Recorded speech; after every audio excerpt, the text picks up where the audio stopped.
ओम शांति। बाप दादा की साकार मुरली में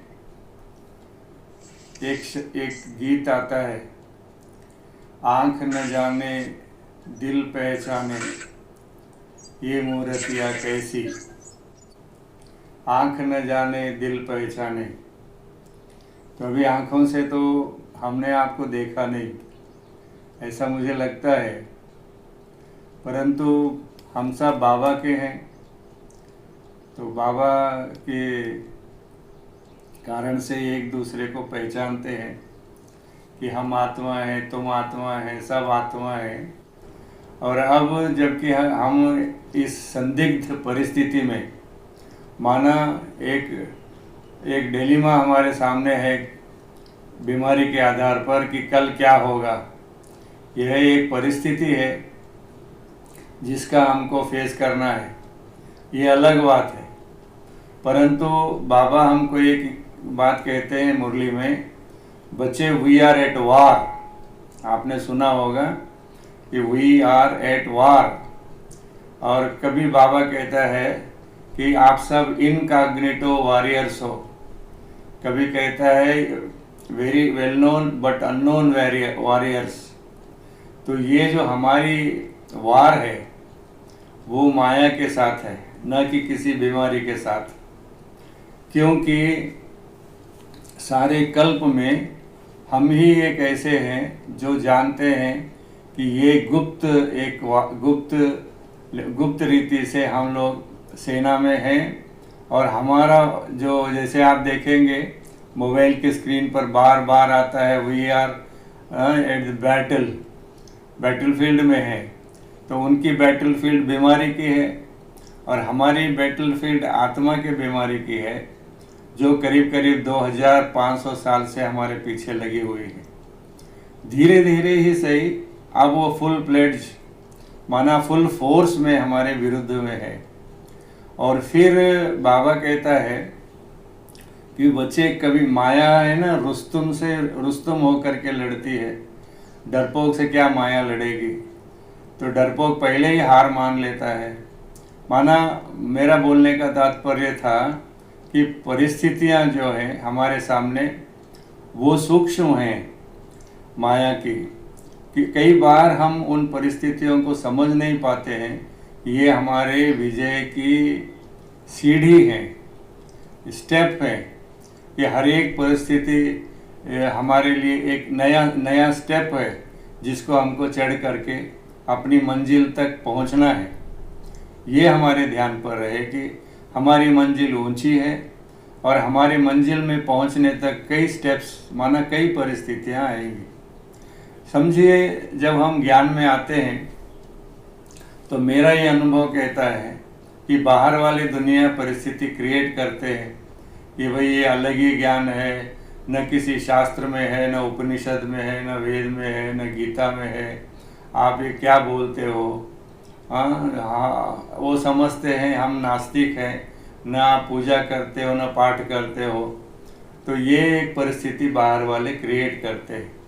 ये कैसा विश्वविद्यालय है, ये कैसा सत्संग है, ये कैसी संस्था है जो कहती है शादी मत करो, ये कहती है ये नहीं खाओ, वो नहीं खाओ, ये नहीं देखो, वो नहीं।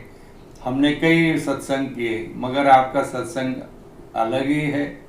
तो ऐसी ऐसी परिस्थितियां वो क्रिएट करते हैं।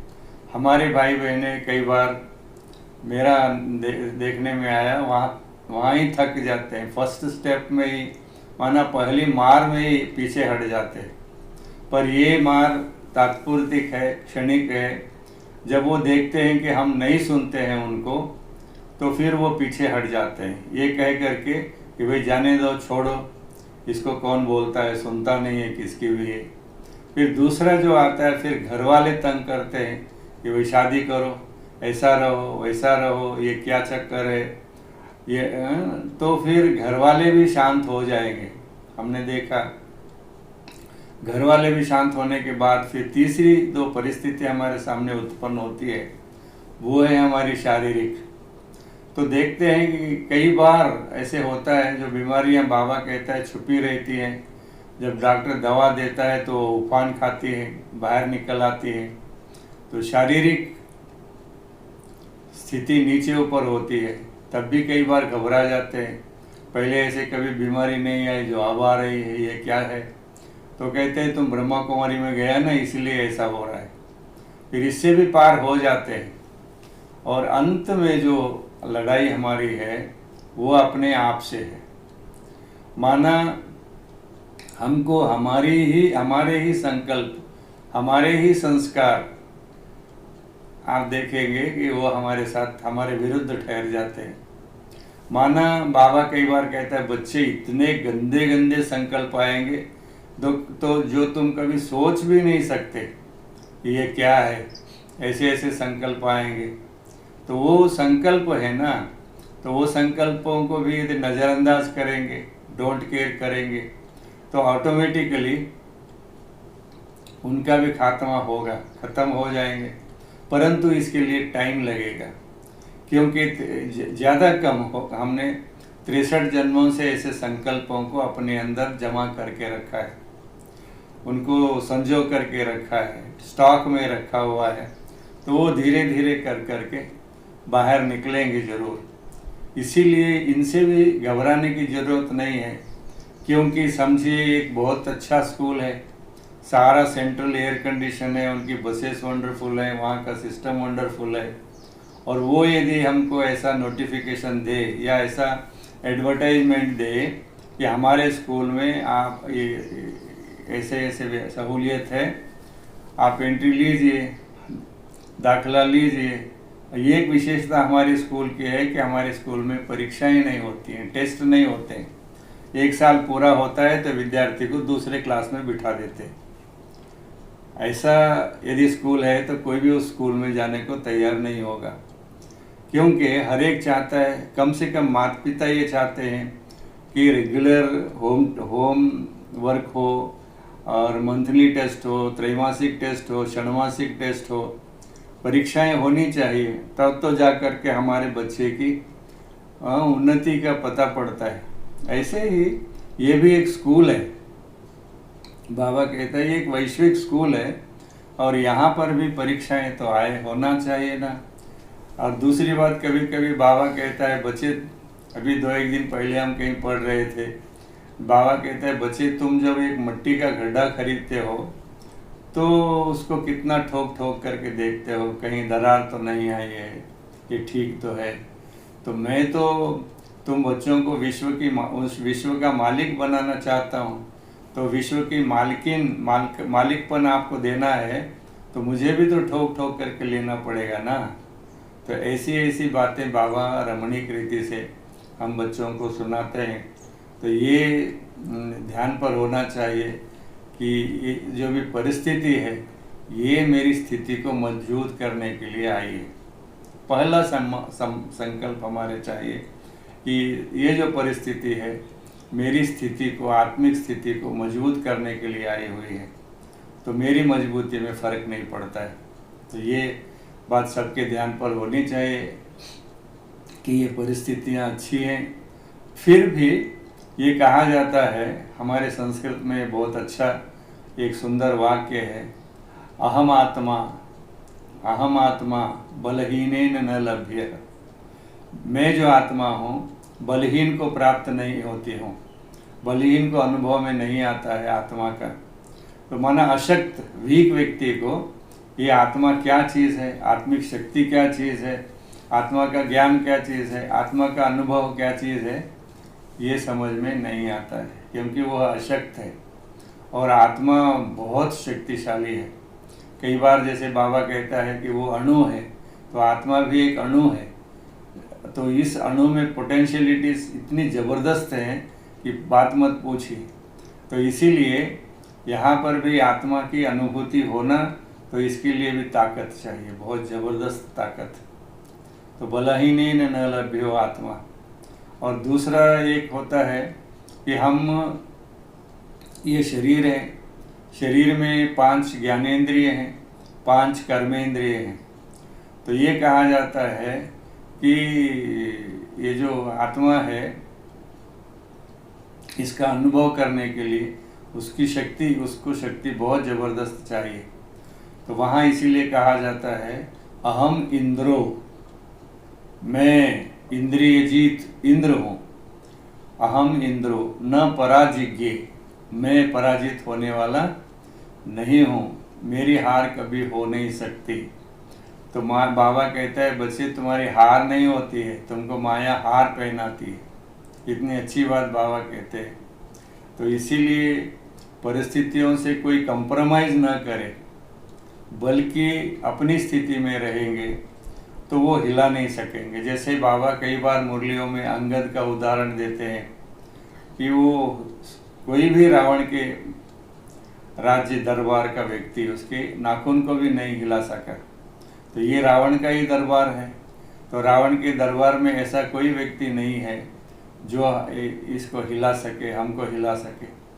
और बाद में एक बात और ये भी होती है कि हलती वही चीज़ है जिसकी हलने की मार्जिन होती है।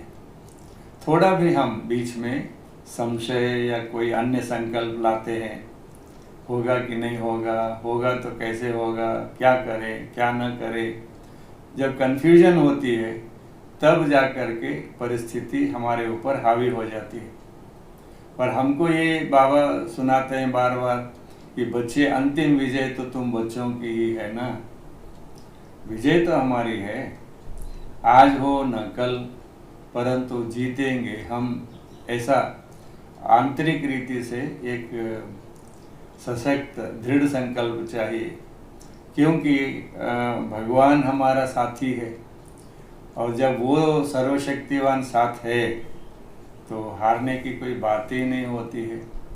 ऐसे ही जैसे कि समझिए पांडव थे, उनका सारथी कौन था? यदि वो सारथी के ऊपर भरोसा कर लेते हैं कि हमारा साथी तो साक्षात परमात्मा है, तो निश्चित ही उनकी विजय लगी पड़ी है। दूसरी, ऐसे भी कहा जाता है सत्य कभी हारता नहीं है। तो कहा जाता है सत्य की नैया डोलती है परंतु डूबती नहीं है। तो हमारे अंदर ये विश्वास चाहिए कि हम जिस मार्ग पर चल रहे हैं वो सन्मार्ग है, सत्य मार्ग है, सत्य पिता का मार्ग है, सत्य आत्मा का मार्ग है। तो ऑटोमेटिकली हमारे अंदर एक प्रकार का दृढ़ विश्वास जम जाता है कि जीतेंगे तो हम ही, क्योंकि हमारे सिवाय आज बाहर की दुनिया में किसी को हिम्मत नहीं है कि ये माया से पंगा मोल लें, क्योंकि वो तो पहली बात यह है कि माया को जानते नहीं है। और अब जब हमको भगवान ने खुद अपनाया, एडॉप्ट किया और इतनी अकल दी, समझ दी कि हम उस माया को समझ सकते हैं, परख सकते हैं, अनुभव कर सकते हैं, तो इसीलिए ये समझ चाहिए हमको कि ये परिस्थितियाँ आएंगी और जाएंगी। जैसे कहा जाता है ना, जो चीज़ आई है वो चीज़ जाएगी भी जरूर, कोई भी परमानेंट नहीं रहती है। एक ही अंतर में देखिए, सतयुग त्रेता में हम कैसे भले चंगे थे, 16 कला संपूर्ण निर्विकारी सर्वगुण संपन्न अहिंसा परमो धर्मी थे, सर्वांग सुंदर थे, वहाँ थे, सतयुग में थे। तो धीरे धीरे बदलाव आया, परंतु उतना बदलाव आने के बावजूद भी अभी भी हमारे अंदर वो गुण, वह ज्ञान, वह शक्ति थोड़ा स्वल्पम थोड़ा भी है, परंतु है। अब है तभी लिंक पकड़ा, मार्जिन है ना। जब कोई नेगेटिविटी है, पॉजिटिविटी कुछ है ही नहीं, तो वहाँ फिर पॉजिटिविटी पकड़ नहीं सकती है, अट्रैक्ट नहीं होती है। तो ऐसे ही 84वें जन्म में भी हमारे अंदर ज्ञान की लो अंदर कहीं ना कहीं है, दीप टिमटिमाता जरूर है, जो भगवान आकर के ज्ञान का तेल डालता है। ऐसे कहा जाता है कि भगवान क्या करते हैं, प्रज्वालितो ज्ञानमय प्रदीप, कि भगवान आकर के ज्ञान का दीप प्रज्वलित करते हैं। तो और उस दीप के प्रकाश में हम परिस्थितियों को देख सकते हैं कि ये परिस्थिति है और इसको हमको मात देना है, ऐसी बात है। तो ये हमारे ध्यान पर होनी चाहिए। अब बार बार ये कहा जा रहा है इन दिनों में, आप देखेंगे मैंने जैसे कहा बलहीन की बात है, वो बल शारीरिक और ये है आत्मिक। और आप देखेंगे कि बार बार ये शब्द इन दिनों में ये जो बीमारी है इसके कारण से आपको सुनने को मिलता है कि इम्यूनिटी कम है, इम्यूनिटी स्ट्रांग होनी चाहिए। तो वो शारीरिक इम्यूनिटी की बात करते हैं और हम आत्मिक इम्यूनिटी की बात करते हैं कि हम आत्मिक रीति से साउंड होंगे। दूसरी बात वो समझते हैं कि शारीरिक रीति से यदि हम सशक्त हैं, शारीरिक रीति से हम सशक्त हैं तो बीमारियां नहीं आएंगी। और हम समझते हैं हम आत्मिक रीति से सशक्त होंगे तो परिस्थितियां नहीं आएंगी। परिस्थितियों का एक अर्थ हम ये भी निकाल सकते हैं कि विघ्न नहीं आएंगे, हम निर्विघ्न रहेंगे। फिर कभी बाबा कहता है विघ्न आना, विघ्नों को मार भगाना। नहीं बच्चे, विघ्न को आने ही नहीं देना। तो नहीं आने देना तो हमारी इम्यून सिस्टम जो है ना, ग्रास्पिंग, जो नेगेटिविटी को पकड़ लेती है। आप देखेंगे यदि कोई नेगेटिव माइंड वाला व्यक्ति होगा, कहीं नेगेटिव बात चलती होंगी ना, तो बहुत जल्दी उधर अट्रैक्ट हो जाता है। ऐसे ही कोई व्यक्ति परिस्थितियों के वश होने वाला होगा तो इतना ज़बरदस्त वश हो जाता है कि उसको स्वस्थिति का भान ही निकल जाता है। तो वो डेंजर है कहीं, क्योंकि देखिए कितने आए और कितने गए इस ज्ञान में। हमने तो देखा, मैं इस ज्ञान में 1969 से, तो हम जब आए तो सामने हमारे एक ही वाक्य था कि 1976 के बाद ये विश्व युद्ध होगा और ये विश्व बदलेगा, कलयुग जाएगा, सतयुग आएगा। तब नारा भी यही लगता था, कलयुग जा रहा है, सतयुग आ रहा है। परंतु 76 तक ये वर्ष चलते रहे। बाबा भी मुरली में बोलता रहा, बच्चे अब 6 वर्ष है, 5 वर्ष है, 4 वर्ष है, 1 वर्ष। 76 में जब विनाश नहीं हुआ तो हम कहते थे अभी हम 0 में पहुंचे हैं और 1 किलोमीटर अंदर गांव है। जब 76 पूरा हुआ तो जनवरी 77 18 जनवरी को बाबा ने एक मुरली चलाई जो करीब करीब 11 पेज की थी। उसमें बाबा ने कहा ये था बच्चे विनाश। क्या विनाश था? विनाश के कारण, माना स्वस्थिति इसी पर डिपेंड थी कि 1976 में विनाश होगा और विनाश हुआ नहीं। तो 7 में बाबा ने मुरली चलाई, कहा देखो ये विनाश के क्या तुम विनाश के कारण पवित्र रहते हो? ये विनाश होगा तो विनाश होने तक हम पवित्र, ऐसा कोई वादा किया था क्या? नहीं। तो हम तो ईश्वर के कारण पवित्र रह चुके थे या अपनी स्वस्थिति के कारण पवित्र रहे हुए थे। तो बाबा से कई पूछते थे कि बाबा विनाश नहीं हुआ तो शादी कर लें, तो बाबा कहते थे हाँ शादी कर लो। कोई घर बनाना चाहता है बना लो, कोई वापस पुरानी दुनिया में जाता है चला जाए। तो बाबा ने कहा देखो बच्चे कितने पत्ते झड़ गए। जब तूफान आता है ना तो पत्ते झड़ते हैं, तो ये भी एक तूफान था।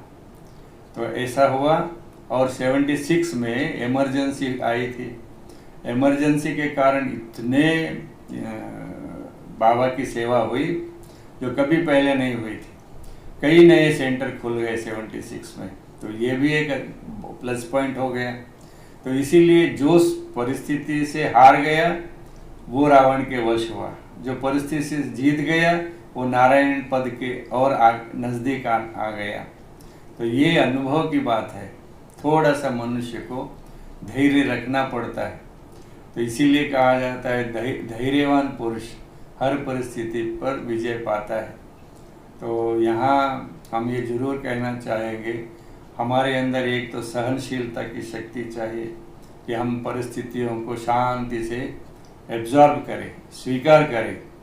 क्योंकि स्वीकार करते हैं ना तो उसको सामना करने की शक्ति आती है, और सामने वाला भी ये स्वीकार करता है परिस्थिति है, वो भी नरम पड़ जाता है। तो इस रीति से हम जब तक स्वस्थिति, अब ये रहेंगे तो स्वस्थिति में परिस्थिति को पार करेंगे। अभी स्वस्थिति क्या चीज़ होती है? तो स्व माना हम बिल्कुल ही सहज अर्थ ले लेते हैं आत्मिक स्थिति। स्व माना आत्मा, आत्मिक स्थिति। तो ये जो आत्मिक स्थिति है, मैं आपको बताऊं कि जब हम समझते हैं मैं आत्मा हूँ, हाँ मैं आत्मा हूँ, बरोबर है। पर यहाँ संगम युग पर एक तो ये पक्का किया जा रहा है कि शरीर के बाबा दो एक दिन पहले कहा, बच्चे इतना बड़ा शरीर है और इतने बड़े शरीर को इतनी छोटी सी आत्मा चला रही है। अब ये जो छोटी सी आत्मा है, यह एक अणुबम है। आप देखेंगे आत्मिक बम जिसको बाबा बोलता है, इसमें ट्रेमेंडस पोटेंशियलिटीज, ट्रेमेंडस पावर है, शक्ति है। तो ये जो छोटी सी आत्मा है, इसका गीता में वर्णन बहुत आया है दूसरे अध्याय में।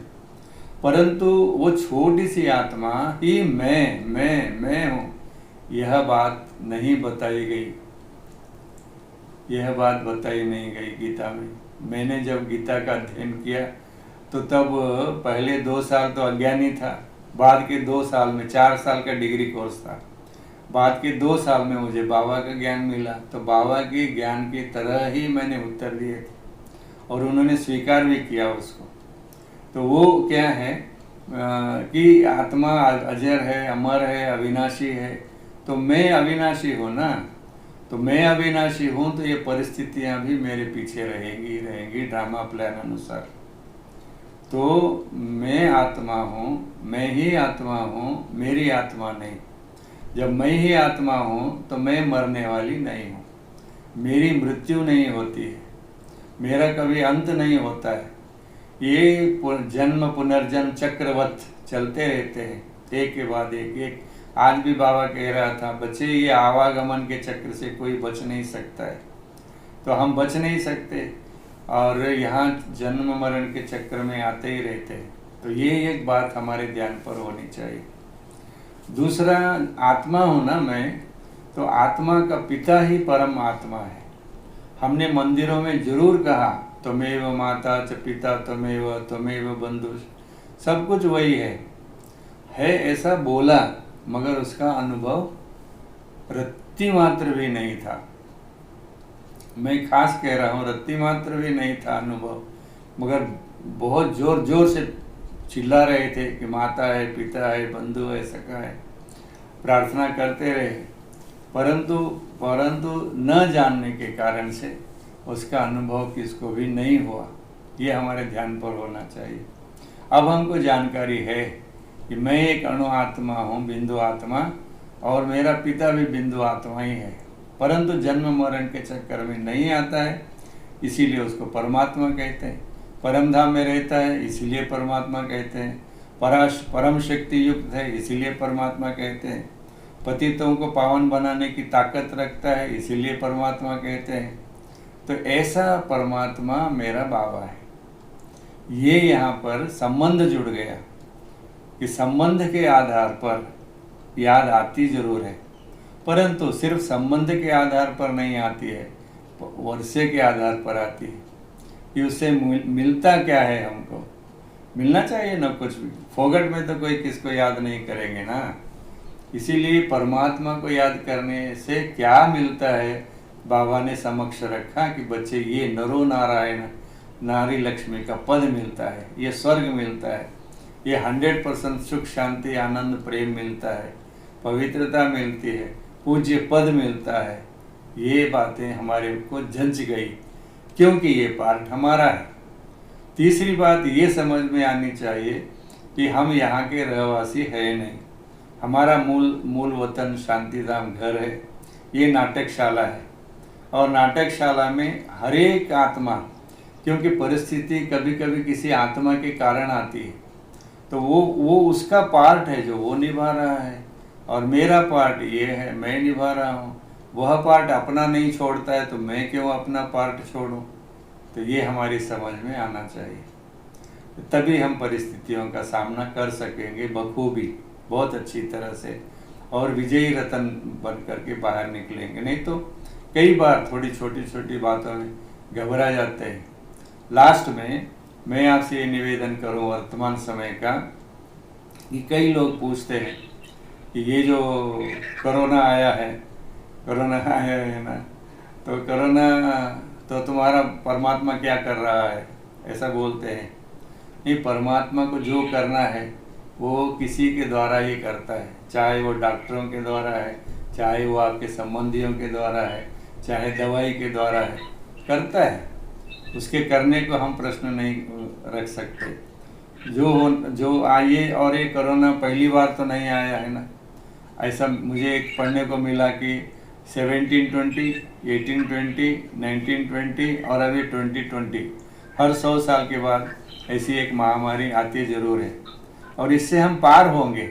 यहाँ अंत नहीं है, क्योंकि कल ही बाबा ने कहा कि बच्चे, जब तक ये सर्वधर्म है, संप्रदाय है, तब तक विनाश नहीं होने का है। जब ये सब संप्रदाय खत्म हो जाएंगे तब कृष्ण का जन्म होगा। और एक बात, दूसरी बात कई बाबा ने कहा कि बच्चे, कृष्ण आएगा जब ये पतित दुनिया खत्म हो जाएगी, पावन दुनिया के चरण पड़ते होंगे। तीसरी बात बाबा ने कहा कि नई दुनिया आएगी जरूर, परंतु उसके लिए तुमको महीन पुरुषार्थ करना होगा। तो देहाभिमान तो हम छोड़ देते हैं, पर देह का जो भान है कि मैं स्त्री हूँ, मैं पुरुष हूँ, अभिमान नहीं, भान है, उसकी समझ, इससे भी ऊपर उड़ जाते हैं, ये आत्मिक स्थिति में आ जाते हैं, स्वस्थिति में आते हैं। तो निश्चित ही हम समझते हैं कि हम परिस्थितियों से पार हो जाएंगे, ये हमारा अनुभव है।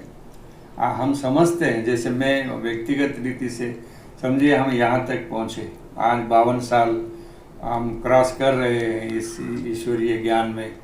तो कई परिस्थितियाँ हमारे सामने आए होंगे। इतने वर्ष ऐसे ही मक्खन में की बाल की तरह तो यहाँ नहीं आते हैं ना। समझो, साधारण रीति से ब्रह्मा कुमारी होते तो भी परिस्थितियाँ आते हैं, परंतु ये इस स्थिति तक, जिस स्थिति तक हम हैं, पहुँचना माना बहुत सारी बातों का सामना किया होगा ना। तो परंतु हमारी बुद्धि में यही था कि हमको बाबा ने अडॉप्ट किया है। हम कोई बाबा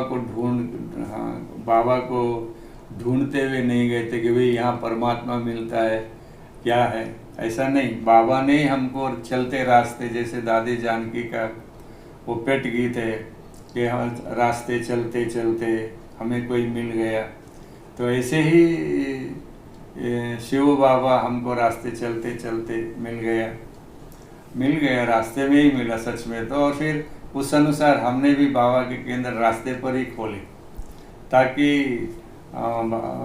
बाबा अन्य को भी रास्ते पर मिल जाए। परंतु मिलने के बाद जो धारणाएं हैं ना, जब हम शक्ति से करते हैं तो परिस्थिति भी शक्ति से आती है। आने दीजिए, हमको भगवान ने एडॉप्ट किया है, हमको भगवान ने चुना है, हमको भगवान ने अपना बनाया है, तो पार भी वही लगाएगा। परंतु क्या है, परंतु मेहनत करनी पड़ेगी, क्योंकि बाबा ने कहा, कहाँ राजा और कहाँ रंक। तुमको राजा बनना है तो मेहनत करो, यदि रंक बनना है तो तुम यदि ज्ञान छोड़ करके चले भी जाएंगे ना, तो भी तुम रंक बन करके सतयुग में जरूर आओगे। क्योंकि अभी तो 9-10 लाख की ही बात चली है, जबकि हमको 33 करोड़ की संख्या बनानी है, देवताओं की संख्या। हाँ, सतयुग त्रेता में जितने भी मनुष्य आत्माएं होंगे वो देवताएं कहलाते हैं। तो ये देवपद जो है ऐसे ही नहीं प्राप्त होता है। ऐसे भी देवता बनना है तो बाबा कहता है देना सीखो। क्या देंगे? दुख दर्द तो कल तक सबको दिया ही दिया, चाहे तन से दुख दिया, चाहे मन से दुख दिया दुख जरूर है और लिया भी है। और अब भगवान कहता है बच्चे, दुख न लेना है न किसको देना है, बल्कि तुम दाता के बच्चे हो, तुमको देना है। सुख, शांति, पवित्रता, आनंद, प्रेम आदि आदि देना है, तो वो देते चलेंगे तो परिस्थितियाँ अपने आप ही बाजू हटती चली जाएंगी और हम विजयी रतन होंगे। ओम शांति।